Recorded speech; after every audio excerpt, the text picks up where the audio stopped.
The researchers are always in search. History dates back in 1990 when a surgeon from Japan evaluated the depth of hemorrhoidal vessel using ultrasound waves.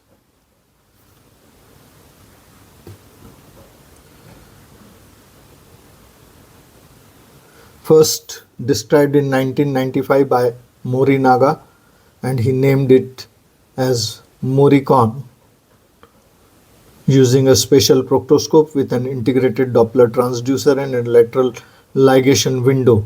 Typically, the intraluminal arteries were found located at 1, 3, 5, 7, 9 and 11 o'clock positions. A figure of 8 stitch is then placed through the lateral ligation window. A reduction in the blood inflow to the hemorrhoidal plexus, which facilitate the shrinkage of the hemorrhoids. The aim was to preserve the hemorrhoidal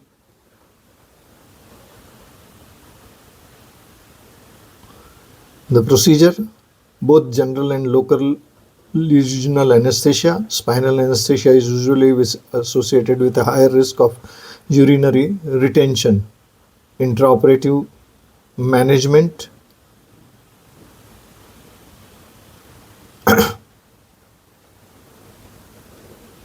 complications, rectal bleeding, trauma to rectal mucosa, tissue ischemia at the level of suture line, limited necrosis.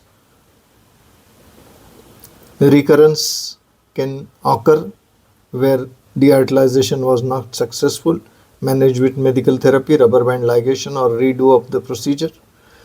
Recurrence rate following this procedure was up to 60%, and it does not provide any specific treatment for skin tags. Now Bluetooth technology is available, which is called as a triology, where there is a wireless. Similarly, Doppler guided hemorrhoidal laser procedure, which utilizes laser and Doppler assistance for completing the procedure. So it contains of DGHAL follows a concept different from the excision and destruction techniques. Very low risk of procedure, ability to reapply the same method are the advantages.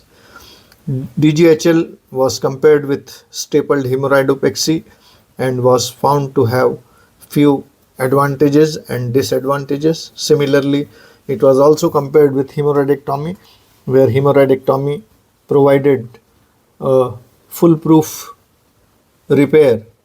Similarly, it was seen with band ligation, and the advantages and disadvantages were also discussed. It was compared with infrared coagulation, and DGHL was found to be more effective than infrared coagulation.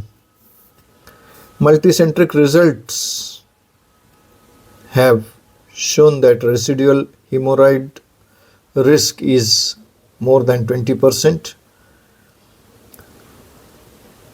The techniques remain somewhat controversial. It may miss feeding vessels and be relatively ineffective in longer term. The vascular structure and limitation of DGHL has been discussed in details. Smaller hemorrhoidal vessels will then hypertrophy. Now a question may arise if a Doppler assistance is really needed, and many researchers have said that the equal results can be achieved without Dopplers. Simple mucopexy can achieve equivalent result, which include ligation and anopexy, modified pile suture method, suture ligation. So one has to choose the right candidate, and at least 6 arteries are found to be and ligated. Mucopexy can be regarded as an on-demand procedure. Fibrous piles cannot be treated with DGHL. So mucopexy is tailored as per the need. Mucopexy can be adapted to different length of mucosal prolapse, more advanced second degree, third degree. So Studies shows that DGHL or hemorrhoidal ligation without Doppler guidance are equally effective. So DGHL may not have a evident superiority over the simple mucoproxy procedures. So in conclusion, studies are required to confirm its utility.